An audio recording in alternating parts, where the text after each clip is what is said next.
Hi, you guys. I'm Tarinishah, and welcome back to Tea with Tarini. This episode is going to be so much fun because I've never done like episode specials or like a special episode, but this one calls for it. It is the week of a Valentine, and being like single AF is great.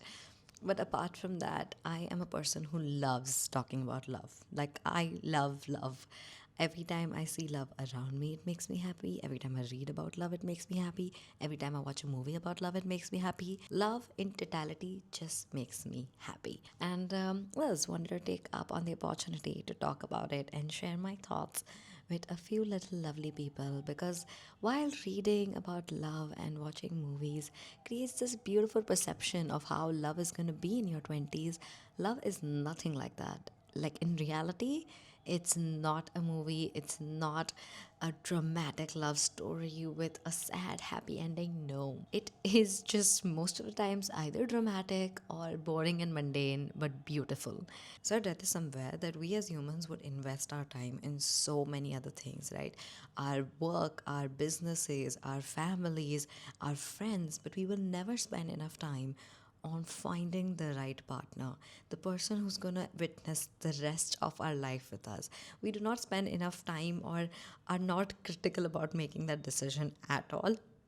And I feel it is one of the most important decisions that you make in your life because family is something that you are born with. It is something that happens to you, but your partner is somebody that you choose. It is your choice, and usually it is the reflection of how you view yourself. So, I mean, I think it sounds a little preachy, but the more you love yourself, the more lovable partner do you choose for you. And sometimes I do think it's true because knowing like a few men, and I'm not saying all men, but a few men who I have seen who I've allowed to treat me in a certain way which I did not deserve, but that was how I was viewing myself. So I let it slide because I was like, yeah, I'm not that important. So it's okay if he does not get me roses. It's okay if he doesn't get me flowers. But no, you are important and you need to value yourself first for somebody else to value you. So, number one, if you are single this Valentine's Day, please spend time to love yourself and create standards for yourself and how you want to be loved to then go ahead and maybe find a partner who matches those standards because it's okay to have standards, to have this way of being loved. Everybody has different love languages, and yours is different, and that's okay. So, I think when you figure out deeply how you want to be loved, it becomes so much more easier to find a partner because you would not settle for anything less. So the entire cut down criteria really comes down to how you treat me. And if you treat me as well as I would treat myself, then hey, you've made it to the list. And now let's see how this goes. One thing I've realized about love in your 20s is that it is like a freaking roller coaster. Like, how do you hold on to love while everything in your life is changing? In your 20s is like the most crucial part of your life where you're figuring out yourself, you're figuring out how you want to work, what work do you want to do, you're figuring out friendships, you're navigating through life. Your entire perception of life that you had in your teens is completely shattered, and you've entered this real world which is so different. And you're also like somehow changing cities and making new friends, losing friends at the same time. And all of this is happening simultaneously, and you also have this weird pressure of finding that life partner that sometimes the society's put on you, but sometimes you're putting on yourself, because what is life without love? But we forget that love exists everywhere. I know finding that life partner and the person that you want and you crave and you want to tell everything about the end of your day matters. But what also matters is how you view yourself and how you love yourself. And I think this Valentine's Day, if you're single, then please, please, please sit down and talk to yourself about how you want to be loved and treat yourself like you'd want a partner to treat you. Because if you don't hold yourself in higher regards, there is no way in hell someone's going to walk in your life and treat you better than you treat yourself. So I think that's one thought that has completely changed my narrative and my idea towards love. Because initially, I was like, I just want a nice guy who is really sweet, who's really kind, and who will love me. And while I do want these things, it also comes down to a lot of other things, right? Your goals in life, and does your partner support those goals in your life? Because your partner and everybody in your life, to be honest, will always be there for the highs, but the ones who stay for the lows are the ones that stay till the end. And it's also the fact that we feel that love is the destination, like love is the ultimate goal. But I personally feel that the ultimate goal is peace. Like, literally, I read this definition from a book and I'm going to read it out loud right now. It says that retirement is when you stop sacrificing today for an imaginary tomorrow, when today is complete in and of itself and you are retired. Like, it basically means that when today feels like a complete day, when you are like, okay, there's nothing left for tomorrow, when you have finally achieved that state of comfort and peace about everything, is when you are truly retired. And I personally love that so much. And when I got this understanding, I was like, it changed a little bit of my perspective towards life and towards what I wanted my end goal to be. And I realized my end goal was to be content. And it was not this extreme love story that I wanted to have. So I feel like I spent, like, I'm 22. So not, I was like only spent 2 years in my 20s, but that's also a lot of days. And I've realized that I personally have always wanted that beautiful movie like love story, the one I've read in the books. I wanted somebody to write me these thousand love letters. I wanted somebody to feel those extremes, stand underneath my house and sing with a boombox in his hand. And just, I imagined all of that, right? Like a room full of thousand roses and everything for myself. But then I realized, yes, that would be great. But slowly and steadily, I realized that while the actions definitely mattered, the intentions mattered as well. Like how the person wants me to feel whenever they're saying something to me. Is it for me to grow, for me to develop? Just because they love me? And I think that peace is what I found with a lot of friends. And I realized that, yeah, this is what I need. I don't want uncertainty. Like anything that you're coming and telling me as my partner, I need to know that your core intention is to be supportive, is to love me, and there is nothing else. There's no other feeling like, they are saying this and I'm doubting it because they're trying to be disrespectful or something like that. And the thing is, I don't want to doubt my partner. If I have a partner, I want to have full, complete trust in their intentions more than their actions. And one thing I've been told is that it's a massive trial and error process. The more you talk to people, the more you will slowly realize that this is something you want and this is something you don't want. And it's usually a feeling, right? Like this is something you want to feel and this is something you don't want to feel. So imagine if you're dating a guy and there's a lot of like jealousy, there's a lot of constant doubting, and like whether he likes me, whether he doesn't like me. The result of that is that you do not like uncertainty in a relationship. While there are a lot of people who love going in the flow and they will just like all of these things will just not matter to them, but if it matters to you is because you want certainty in your life, and that's completely okay. Then you need to make sure that when you do end up finding the next person, then you need to realize that I am looking for certainty, because if it doesn't have that, then it makes no sense spending my time in this weird romantic relationship, situationship, nanoship. Because if he's not going to give you the basic necessity and the basic feeling that you need, then it's not going to move ahead. It's not going to move more than 1 or 2 years, because that is a core value that matters to you. And I think that only comes by being treated probably very shittily or by being treated well, but realizing that that's not something you want in your life. Like for me, I also do not want to be too pampered. I'm the kind of girl who, of course, I like gifts and I like love and I like letters, but I can't have the person constantly over my head 24/7. Like, I don't want to text you the whole day. I want to talk to you at night and I want to chill with you. I want to have fun, but I want to also work the whole day. So I've always looked for a person who's gonna, probably has his own business or something like, is working or internship or whatever. But I don't want to be completely, totally obsessed with you in that manner where I want to be texting you all the time 24/7. I want us to have individual lives and I want us to grow individually and I want us to grow together. Because in a relationship, there are already three lives you're building. You're building your own, each separate, and then you're building your like life together. And I also want to develop separately. I do not want to be a complete product of my partner. I want both of us to have different personalities. different likings, and that's what's going to happen because you're two different people. And then I want us to do these things together as well. So I've always been the kind of person who doesn't want somebody obsessed with her. So of course it's going to be a little bit of trial and error, but I think that's okay. And the thing is, it always hurts. They say there is happiness after pain. It is so true because in your 20s, you are going to outgrow so many people. And it is not because they are bad, they are mean. It's not like that. You are outgrowing them just because your growth paths or your growth graphs are different. Sometimes you grow faster than somebody and sometimes you don't. And if your paths do not match, then you are going to have to walk separately. And that's completely okay because your destination is your own. And however you reach there, there's going to be a lot of pain, suffering, happiness, sadness, all of it. But in the end, when you are in that journey, you'll realize that it's going to be this weird up and down graph of great moments and sad moments. And that's okay because as long as you are headed to your destiny, to your path, it's all going to make sense eventually at some point of time. It is inevitable to not be sad when you outgrow people. Take your moment, understand, learn, and eventually move on. Because I know it sucks to lose people. Like, nobody wants to lose a friendship, nobody wants to lose a partner. But if your paths do not match, how long do you think can you delay moving to yours and just keep walking with them?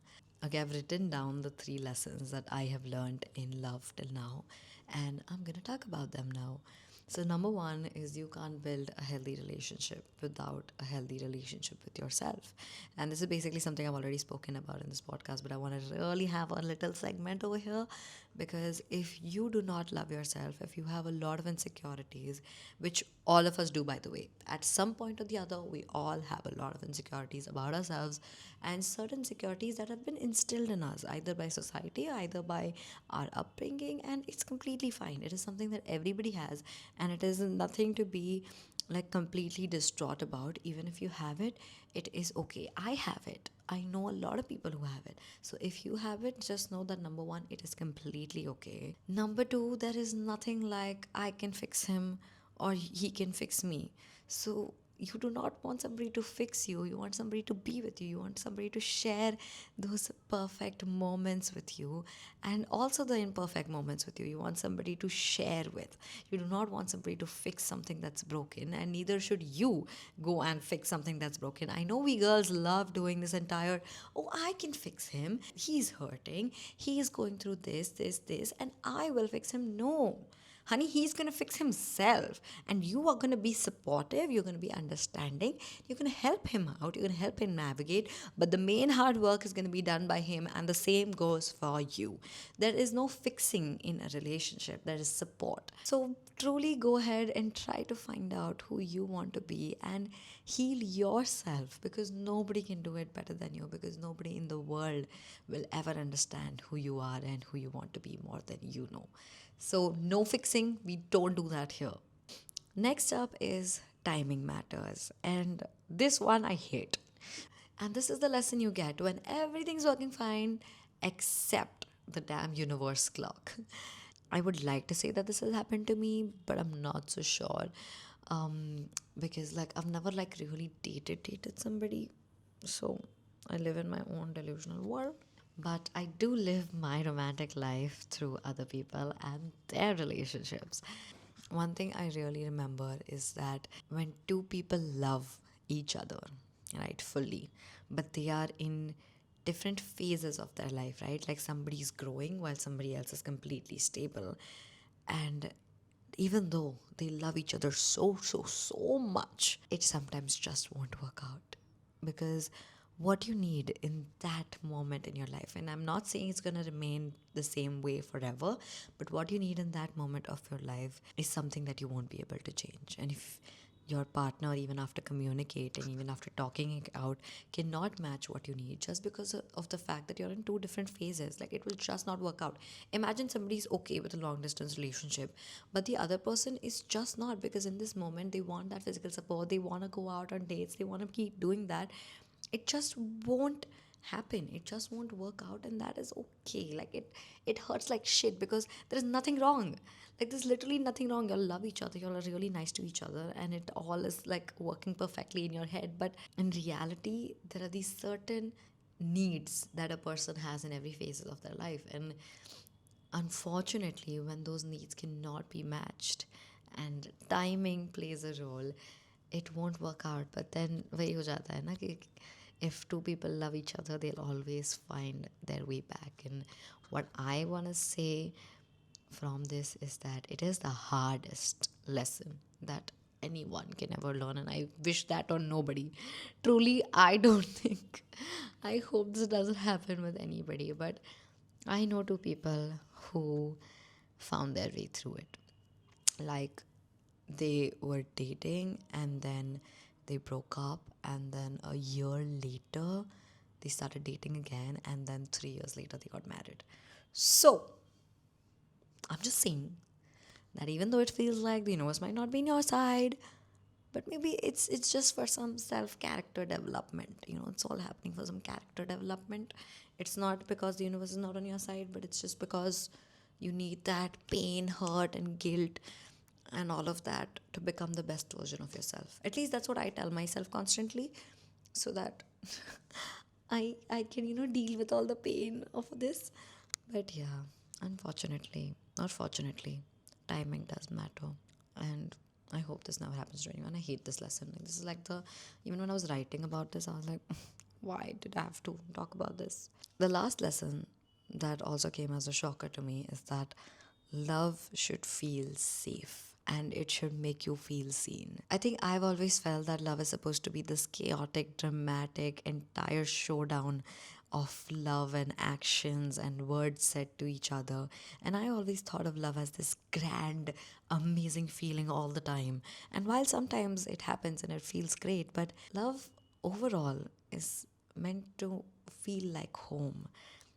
It's like that one place that no matter what is happening to you, when you feel love, you feel that homely, stable feeling. And while the highs are like this beautiful drug, I don't want love to feel unpredictable. I want it to feel safe, and I want to feel heard, and I want to feel seen and loved. I don't know if that makes sense, but that is my idea of love. It's a different feeling. It's a very homely feeling. It's like that ghar ka khana wala feeling. Because dal chawal for 50 years of your life actually sounds pretty good to me. So that's the kind of love I think I crave for. And I would like to end this entire podcast on the note of whether you are dating or whether you're not dating, remember to love yourself and to also realize that love exists in a lot of forms. It exists in your mother's care, it exists in the love that your sister has for you, it exists amongst your friends, your colleagues, or anybody who truly makes you feel that warm feeling within you. So, love can be even found among strangers, it can be found with your pet. And most importantly, love exists within you. So, remember that if you ever want to feel loved, you yourself can do it too. And if you feel like there is nobody else loving you, reflect on that, because you are loved by somebody, somewhere, someplace. You matter a lot and you are worthy of so much more than you think you are. So I think this Valentine's Day, think about that. Think about how much you're loved and do great things, or just send little cute notes to your friends and people you love to remind them how much they matter to you and in your life. Because you are the greatest love story that you will ever have. With that beautiful line, which is too dramatic and too poetic, I'm going to end this podcast. And also, by the way, if you're dating, then please go on cute little dates and celebrate a little bit, because I don't think we get a lot of occasions to celebrate love unless like you celebrate your anniversary very like every month. Then congratulations. To be honest, I can't relate to that. But um, celebrate love, enjoy love, celebrate yourselves, celebrate your partner, celebrate everybody that you ever loved. And if you're single, you can still do the same, minus the partner. Celebrate yourself, take yourself out on dates, take your friends out on your dates, take your siblings out on your dates, take your dog out on a date, take like your parents out on a date. Dates are universal and can be done with anyone and everyone, and I would highly, highly suggest you do so. And if you don't want to celebrate on 14th, you can definitely celebrate on 15th. And if you don't want to celebrate this week, then just do it some other time. Just do anything that makes you feel loved and makes you feel happy. I would also suggest there are so many Valentine's Day sales. If you're single, go shop because you get an offer for being single. So yeah. Anyway, I think this Valentine's Day I'm actually celebrating a friend's birthday.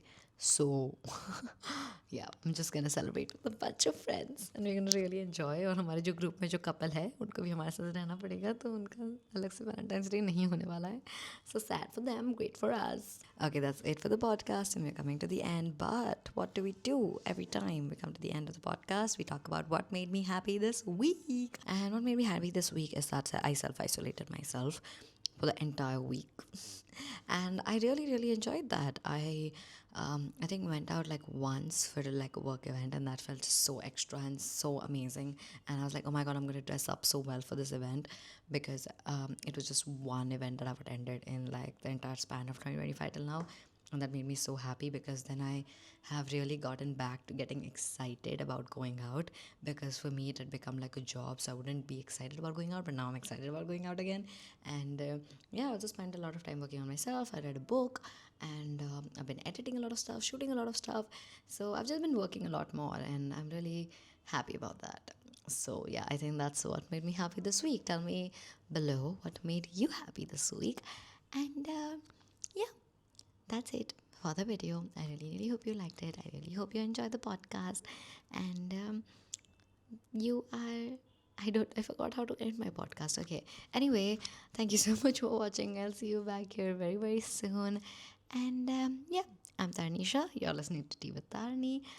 Bye bye.